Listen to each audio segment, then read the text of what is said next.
What is up, my friends? Seth here from Addicted to Aesthetics.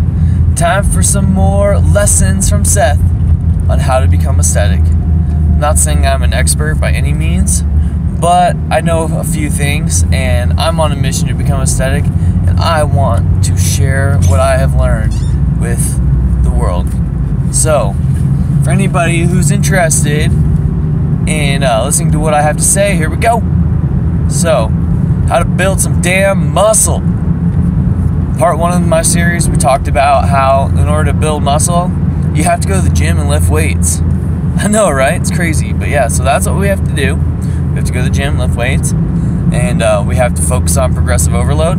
We have to put our muscles through a new challenging stimulus every time we go to the gym to keep challenging them and keep causing them to adapt and get bigger and stronger.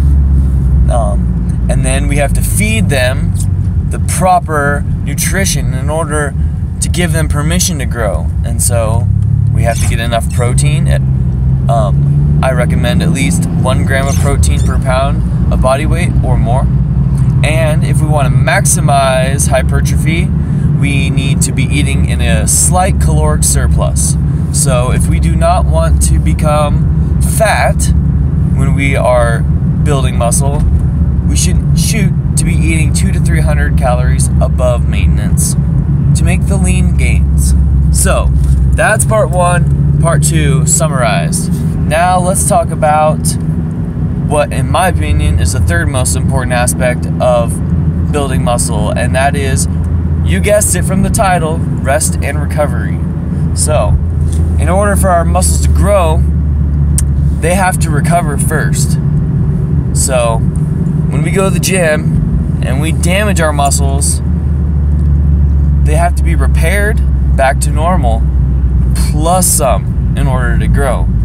So we can't just go to the gym, tear it up, let them just recover, and then go tear them up again, because then we're just going to stay the same and we're not going to grow. They're not going to have a chance to adapt. So they got to recover. They have to more than recover. And if we are able to continuously present an overload, aka we are continuing to get stronger, then that's a great sign that we're recovering, because we are adapting. You know, the strength gain is the adaptation to the training. So if all of a sudden, if you've been getting stronger every week and then all of a sudden your strength is down and you're less strong than you were the previous week, that's a good sign that you might be overtrained and not fully recovered. And if that's the case, then it's time to reevaluate your plan, your training strategy. So ideally, every 6 to 8 weeks you should be taking a deload. So you should be making progress every week up until week 6 to 8-ish, and then you should have challenged yourself so much by then you're stalling out, and so then it's time to take a rest for a week and then start fresh again. So, but in order to make it 6 to 8 weeks without needing a deload, you have to make sure we don't overtrain during our mesocycle. And mesocycle, is a block of training. So every time you take a deload and you start training hard again, that's the start of your new mesocycle. So in order to make it through a mesocycle, like last 6 weeks, without needing to take that deload, we have to recover in between sessions in the gym. And so basically, you just can't do too much volume. The average person, natural lifter, can handle between 18 to 25 working sets per muscle group, or for some muscle groups less, some maybe a little more per week on average. So you want to start off your mesocycle with 12 sets, and then add a couple sets every week until you're up around that 20 sets per week mark around week 6, and then it's time to take your deload. So that way, you're accumulating volume every week, you're progressing, obviously trying to get stronger in the process. We covered this in part 1, but to get all those sets in per week and to make maximal gains, you want to split those sets up between 2 to 4 sessions, because to make optimal gains, you have to hit a body part more than once a week. Ideally, you should be hitting every body part 2 to 4 times per week. And in my opinion, the best splits to do that with are push-pull leg splits and upper-lower splits, in order to get at least 2 times a week frequency for every body part. Now, so the way you can set that up for push-pull legs is you do push-pull legs, rest, push-pull legs, or you can do push-pull legs, rest. So then you're getting that twice every 7 days as opposed to twice every 8 days. But sometimes you have to go push-pull legs and then take a rest day. It just depends on the person. It depends on how hard you're training, how much volume you're doing.